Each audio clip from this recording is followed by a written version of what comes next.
So, lunch today was interesting. I sat down with one of my colleagues for a business lunch, and my personal carbon monoxide monitor started going crazy. Me, being the HVAC nerd that I am, had to investigate. I took it to Fresh Air first for a clean zero and new reading.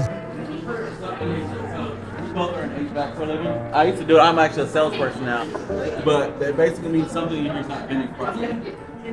Yeah. That's like really Is it? Not good. Yeah. Let's check our tools. Yeah, you got something. Precision is key. 3 separate samples can't be off. Let's dive deeper.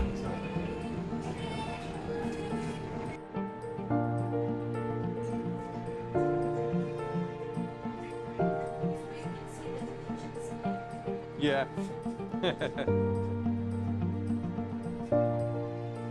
Culprit? Time for an official service call. Here's our card.